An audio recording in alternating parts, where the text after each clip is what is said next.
धूप में निकलो, घटाओं में नहाकर देखो। जिंदगी क्या है, किताबों को हटा कर देखो। धूप में निकलो,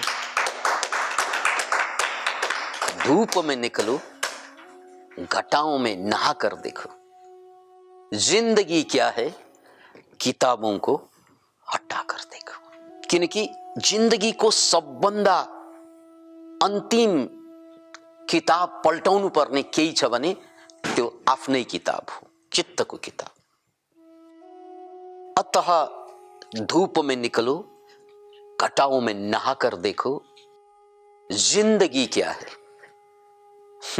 जिंदगी बुझ्न चाहनेहरूले किताबको पन्नामा होइन, कुनै धर्मशास्त्रले निर्धारण गरेका कुराहरू होइनन्, कुनै सिद्धान्तले, चाहे त्यो मार्क्सवादको होस् या पुँजीवादको होस्, सिद्धान्तले निर्धारित गर्ने कुरा होइन।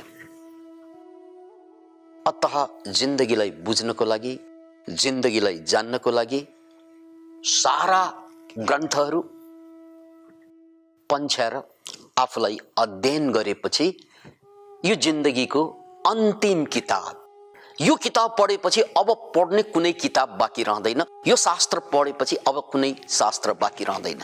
न कुरान, न पुराण, न बाइबल, न त्रिपिटक, न जैन अवेस्ता, न टाओ ते चिङ।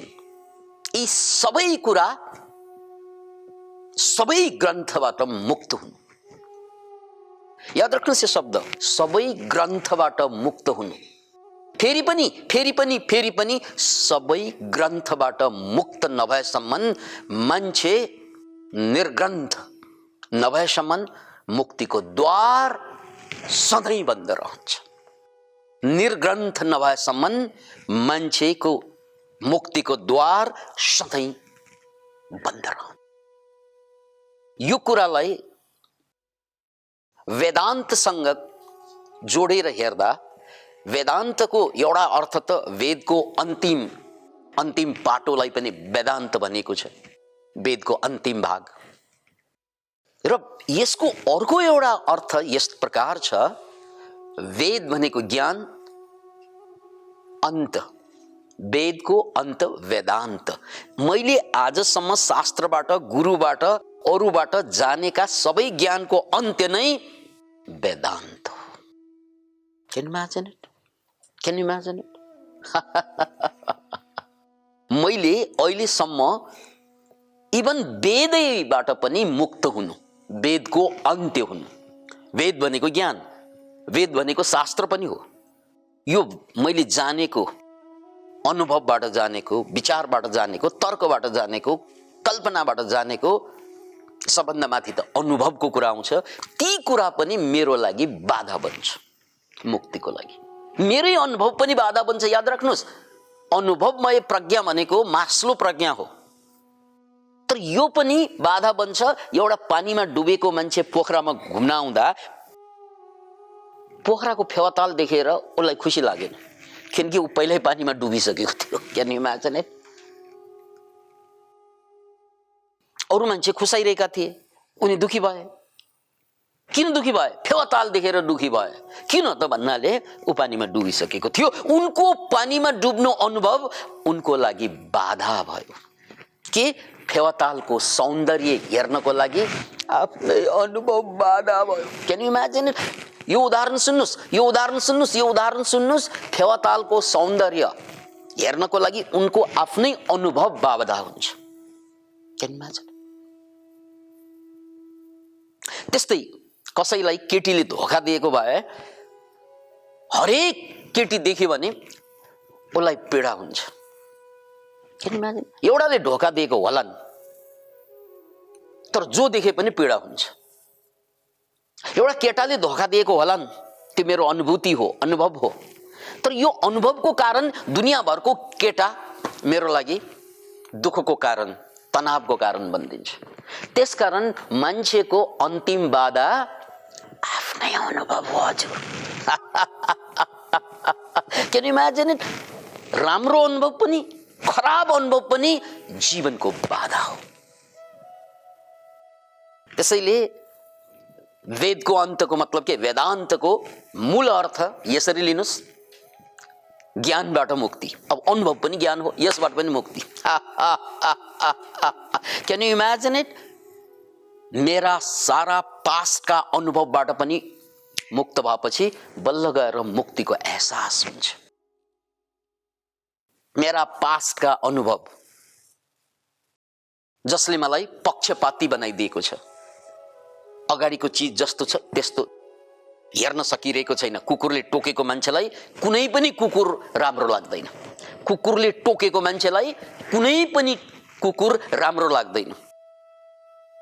कुकुरको सौन्दर्य उसको कुकुरको टोकाइको अनुभवको कारण उसले देख्नै सक्दैन। त्यसकारण मान्छेको सम्पूर्ण बाधा, अन्तिम बाधा के त?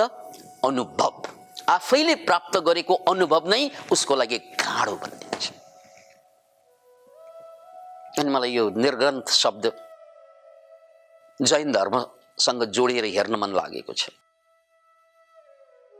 जैन धर्ममा मुक्त पुरुषहरूलाई दिइने एउटा शब्द छ, निर्ग्रन्थ।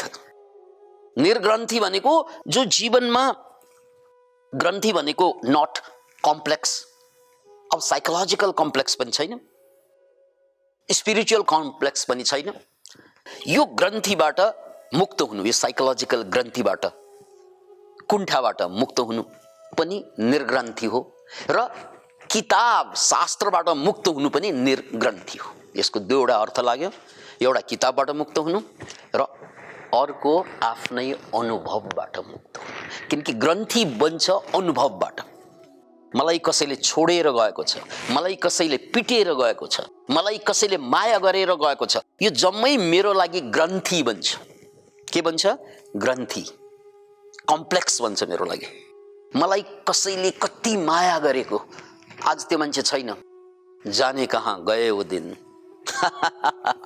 त्यो कुरा खोजिरहन्छ मनले।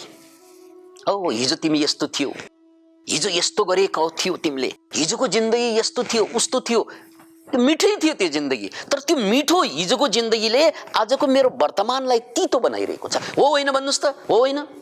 हिजो तिमीले साह्रै माया गर्यौ प्रिय, आज माया गर्न सकेनौ। हिजो तिम्रो माया आजको लागि मेरो लागि सुखद कुरा भएन, दुःखद कुरा भयो। किनकि त्यो यादले मलाई सताउँछ। अहिले माया गर्दैनौ, हिजो बहुत गर्यौ, त्यो बहुत हिजो गरेको त अभिशाप पो भयो अहिले। किनकि अहिले यो मनले खोजिरहेछ त्यो माया।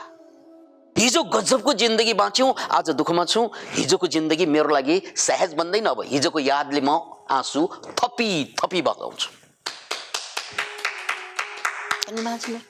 त्यसकारण एउटा कुरा, बहुत गम्भीर कुरा बुझ्नुस्, यो अनुभव, सुखद अनुभव, यो दुःखद अनुभव, यी ग्रन्थी हुन्। के हुन्? ग्रन्थी, कम्प्लेक्स हुन्। त्यसैले वेदान्त भनेको वेदबाट मुक्ति, किताबबाट पनि मुक्ति, अर्को अर्थ ज्ञानबाट पनि मुक्ति। ज्ञान के त? मैले प्रेम पाएको ज्ञान होइन त्यो, हो मैले धोखा पाएको ज्ञान होइन त्यो, त्यसलाई अनुभवमय प्रज्ञा भनिन्छ। त्यो अनुभवबाट पाएको त्यो सबै कुरा मेरो लागि बाधा बनिदिन्छ। त्यसैले यो स्वाध्याय मुक्तिको अन्तिम पाठ हो। किनभने स्वाध्यायको मतलब सो मेरो अध्ययन, आफ्नै अध्ययन, किताबको अध्ययन होइन, गुरुको अध्ययन होइन, मेरै अध्ययन। म चुपचाप बसिरहेको छु, मेरो मनमा विचारका बाढी आउँछन्। कतिपय विचारले मलाई आज पनि पीडित बनाइदिन्छ, कतिपय विचारले मलाई सुखद पनि बनाइदिन्छ। अनि म ईर्ष्यामा जान्छु, त्यसको पछाडि पनि विचार हुन्छ। मलाई रिस उठ्छ, त्यसको पछाडि पनि विचार हुन्छ। मलाई लोभ जाग्छ, त्यसको पछाडि पनि विचार हुन्छ। मलाई डर लाग्छ, त्यसको पछाडि पनि विचार हुन्छ। यी सबै मेरो काम, क्रोध, लोभ, मोह, मद, मत्सर्य, कन्फ्युजन, यो सबैको पछाडि मेरै विचार रहन्छ। My thought, my thought. यसरी मेरो विचारले मलाई बेला बेला कन्फ्युज बनाइरहेको हुन्छ। मेरो विचारले मलाई बेला बेला क्रोधी आक्रोश उत्पत्ति गराइरहेको हुन्छ। मेरो विचारले मलाई बेला बेला डर उत्पत्ति गरिरहेको हुन्छ। सो यो मेरो विचार कुन बेला यसले दुःख निर्माण गर्छ, मेरो विचार यसले कुन बेला यसले कन्फ्युजन निर्माण गर्छ, मेरो विचार कुन बेला यसले ईर्ष्या निर्माण गर्छ, त्यो सबै कुरालाई जस्ताको तस्तै व्याख्या नगरिकन, के नगरिकन, व्याख्या नगरिकन, जजमेन्ट नगरिकन आफूलाई हेर्नु, यो स्वाध्यायको सर्वोत्तम विधि हो। यो नाभा ध्यानको वर्गमा हुने त्यही हो। म चुपचाप बसिरहेको छु जंगलमा, पहाडमा, गुफामा, कन्दरामा, कोठामा या कौशीमा, किताब पल्टाइरहेको छुइनँ, कसैलाई हेरिरहेको छैन, कसैको इन्तजार गरिरहेको छैन, म एक्लै छु अनि मेरो विचार छ मेरोसँग।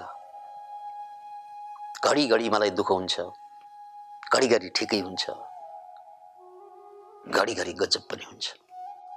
अनि यो घडी मन जुन चेन्ज भइरहेको हुन्छ, त्यो चेन्ज, मनको चेन्जलाई जस्ताको तस्तै मैले देख्न सकेँ भने ज्ञान के उत्पत्ति हुन्छ भने, मलाई दुखी बनाउनुको कारण मेरो विचार हो। The final cause of my misery is my thoughts, is my thought. बिना विचारमा दुखी हुन सक्छु र? किनकि भर्खरै मात्रै मैले नकारात्मक विचार मेरो मनमा आयो, म दुखी भएँ। एकै क्षणमा फ्युचरको विचार आयो गजबको, म फेरि सुखी भएँ। फेरि नकारात्मक विचार आयो, दुखी भएँ। फेरि सकारात्मक विचार आयो, ठिकै लाग्यो। यानी मलाई दुखी बनाउने तत्त्व त मेरो विचार न हो। म सुतेको बेलामा मस्त निद्रामा मलाई दुःख हुँदैन। मलाई इन्जेक्सन दिएर, एनेस्थेसिया दिएर अस्पतालमा या घरैमा एनेस्थेसिया दिएर बेहोस पारियो भने मलाई न गरिबीको डर पीडा हुन्छ, न श्रीमानको, न श्रीमतीको, न छोराको, न छोरीको, न संसारको। एनेस्थेसिया लिएर बेहोस भइरहेको बेलामा दुनियाँ भरको मेरो पीडा र दर्द जान्छ कहाँ? म अझै जीवित छु, म मरेको छुइनँ त्यहाँ। I am still there. म मरेको छुइनँ, तर मेरो दुःख चाहिँ छैन। मेरो श्रीमतीबाट आउने दुःख, श्रीमानबाट आउने दुःख, देशबाट दुःख आउने, भूतकालबाट आएको दुःख, भविष्यबाट आउने दुःख, यो दुःख हुन्छ। एकचोटि क्वेसन गर्नुहोस्, एनेस्थेसिया लिएर बेहोस भएको बेलामा हामीलाई दुःख हुन्छ? कहाँ जान्छ त्यो बेला दुःख? जान्छ कहाँ? मेरो पीडा दर्द जान्छ कहाँ? कहाँ जान्छ त्यो? कहाँ जान्छ? त्यहाँ दुःख हुँदैन। किन नभएको दुःख?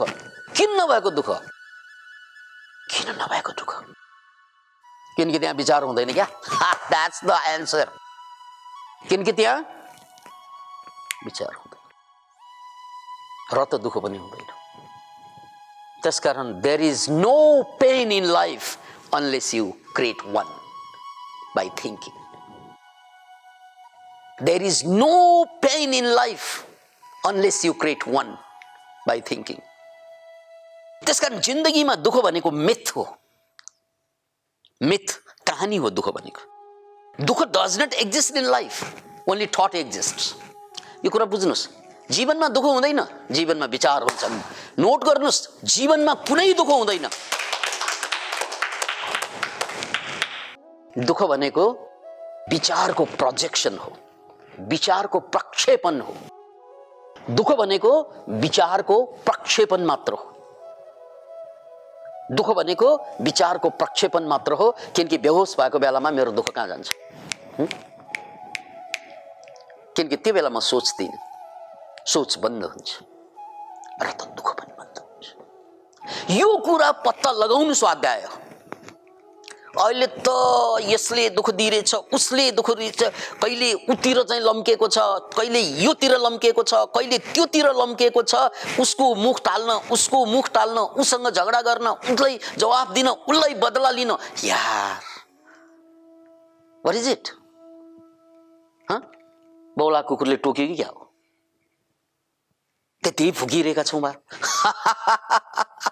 कहिले स्वास्नीलाई फुक्छौँ, कहिले लोग्नेलाई, छोरालाई, छोरीलाई, सारा दुनियाँलाई, कहिले नेतालाई, कहिले देशलाई, कहिले मान्छेलाई फुकै छ यो बौला कुकुरले टोकेकाहरूले। किनकि यो कुकुरलाई के लाग्यो भने यो मन कुकुरलाई हो, मलाई दुःख दिने चाहिँ यही हो, यही यसलाई ठिक पारेपछि मेरो दुःख जान्छ। हरेक मान्छेको मन बौलाएको छ, त्यसकारण उसले दुःखको कारण अन्य ठाउँमा देखेको छ, जबकि त्यो सबै दुःखको कारण चाहिँ के त आफ्नै विचारको प्रक्षेपण मात्र हो। यो कुरा जब पत्ता लाग्छ नि, विकासानन्दले भनेर होइन, किताबमा लेखिएकोले होइन, जनक या अष्टावक्रले व्याख्या गरेकोले होइन, म आफै पत्ता लगाउँछु स्वाध्यायको माध्यमबाट। एकचोटि हेर्नुहोस् त, जुन बेला दुःख छैन त्यो बेला विचार छैन, जुन बेला विचार छ त्यो बेला सुख छैन, यही होइन? यो कुरा पत्ता लगाउनु, जसरी वैज्ञानिकहरूले डिस्कभरी गर्छन् नि, साइन्टिस्टहरूले जब पत्ता लगाउँछ त्यो बेला ऊ विश्वविख्यात हुन्छ, ऊ सामान्य गरिबबाट अरबपति खरबपति पनि हुन्छ, किनकि उनले पत्ता लगाए कुनै चिज। त्यस्तै जीवनलाई सम्पन्नशील बनाउनु छ भने पत्ता लगाउनु पर्छ। क्या के लगाउनु पर्छ? कि पत्ता लगाऊ सत्यलाई, कि पत्ता साफ भएर बाँच जिन्दगीको अर्कै, कि पत्ता लगाऊ सत्यलाई, कि पत्ता साफ जिन्दगी बाँच। अरू त कुनै उपाय नै छैन। यो पत्ता साफ भएर बाँचेका छन् मान्छेहरू। पत्ता लगाऊ सत्यलाई। Know the truth and truth will set you free. सत्यलाई पत्ता लगाऊ, सत्यले तिमीलाई मुक्ति दिन्छ। यही अन्तिम सत्य हो। अनि यो अन्तिम सत्य हो भनेर विकासानन्दले भन्दैमा तपाईको अन्तिम सत्य होइन, फेरि यो त विकासानन्दले भनेको अन्तिम सत्य हो। यो भनेको कुरा पत्ता लगाउनु पर्छ आफैले। यही त गाह्रो काम यही हो। किनकि हामी त गुरुहरूलाई जिम्मा दिन्छौँ नि। मान्छेहरू त यति व्यस्त हुन्छन् संसारमा, फुर्सद नभएर मन्दिर बनाउँछ, पूजा गर्ने फुर्सद नभएर पुजारी पाल्छ उसले। हो, यो बिहे गरेर श्रीमानलाई टाइम दिन नसकेर चाहिँ अर्को एउटा केटा पालिदिए जस्तो हुन्छ। Can you imagine? मिल्छ त्यो कुरा? हामी पनि मलाई यो गर्न फुर्सदै छैन भन्छौँ अनि जिन्दगीभर दर्दमा बाँच्छौँ। त्यसकारण फेरि पनि बुझ्नुहोस्, धूप में निकलो, घटाओं में नहाकर देखो, जिंदगी क्या है किताबों को हटा कर देखो। यिनै कुरालाई पतञ्जलिले स्वाध्याय आफ्नो अध्ययन गर। अनि जुन दिनमा पत्ता लाग्छ दुःख विचारको प्रक्षेपण हो, त्यो बेला मैले दुःख आउने विचार गर्दै गर्दिन। आयो भने त्यसलाई हेर्दै हेर्दिन, त्यसलाई वास्तै गर्दिन।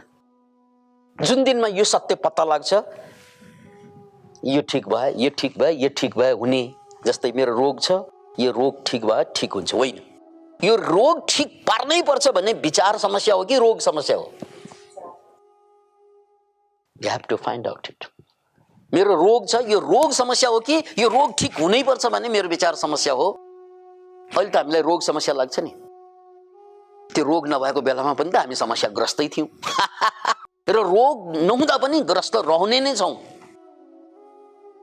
त्यसकारण जिन्दगी विचारको प्रक्षेपण हो भनेर पत्ता लगाउनु स्वाध्याय हो। र यो पत्ता लगाइसकेपछि तपाईलाई दुखी बनाउने तत्त्व ट्याप्प पक्र्नुहुन्छ तपाईले। अनि तपाईलाई बनाउन कसैले सक्दैन। दुखी बनाउनु त मेरो विचार हो। त्यो विचारलाई आउँछ विचार विचार, तँलाई बुझिसकेँ मैले, अब तैँले मलाई दुखी बनाउन सक्दैन, जा जा जा। यति ताकत आयो भने मुक्तिको द्वार छाङ्ग खुल्छ।